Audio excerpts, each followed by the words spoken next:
So good day everyone. First, I'm going to introduce myself. I'm Kalama Lorraine and I am your reporters for today. What is visual literacy? So it is the ability to read, write, and create a visual images. So it is a concept that relates to art and design and has much wider application. It is about language, communication, and interaction.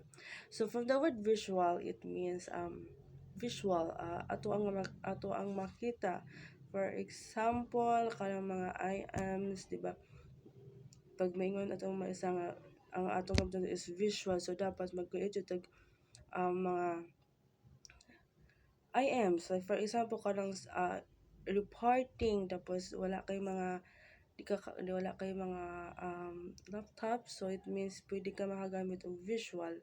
So sa visual pod dira pod nato makakuha mga images nga atong gusto nga ipakita. And then visual pod atong it is about language, communication, and interaction. So the next one is what is visual media? So it is a linguistic tool with which we communicate, exchange ideas, and navigate our highly visual digital world. So the next one is what is digital technology? So digital technology has a greatly impacted our understanding of visual literacy, as we know, see children growing up with tablets and computers, and what uppers to the highly developed visual literacy and things. From the with this digital technology, so di ba karon mas ano na ang mga, for example, ang mga bata is mas nagdako sila nga na ang mga tablets, mga computers, so pero mas nadak-an nila nga ing ana na day ang panahon karon, pero naay po advantage ang digital technology kay through ana nga technology is murag mapadali ang ilang learning about mga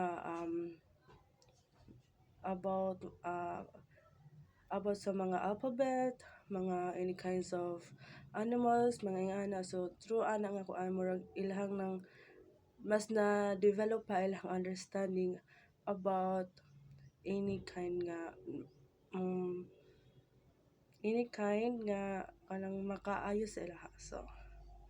So therefore, visual literacy can be integrated across disciplines, critical and multimodal perspective to understand the meaning that our potential of the visual and verbal symbols encountered in social environments.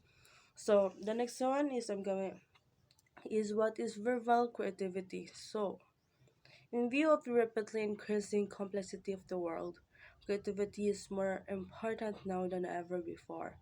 Is ever considered as a useful and effective response to evolutionary changes. So since it allows the individual to flexibly respond to continuously changing conditions around. So there are four major components of divergent thinking. The first one is fluency, second one is flexibility, third is originality, and fourth is elaboration. So the first one is fluency. What is fluency? It is refers to the total number of ideas, options, and solutions generated from for an open-ended problem. So fluency. So for example,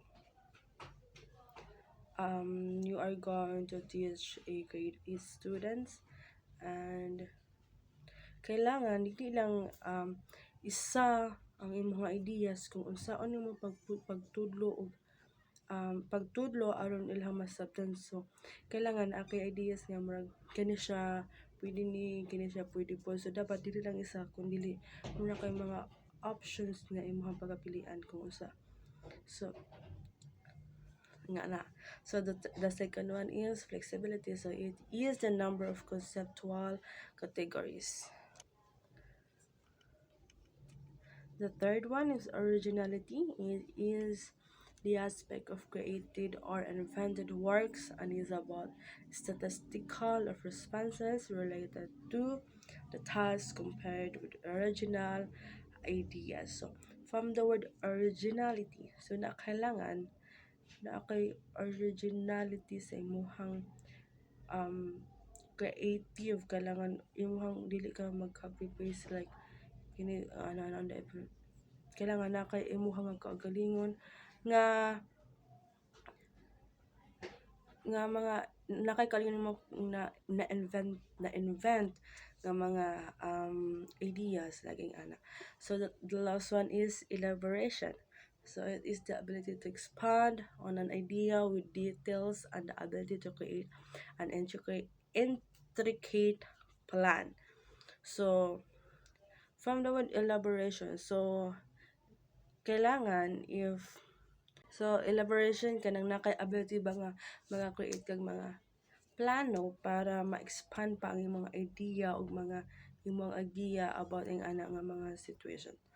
And that's all for my topic, and thank you and God bless everyone.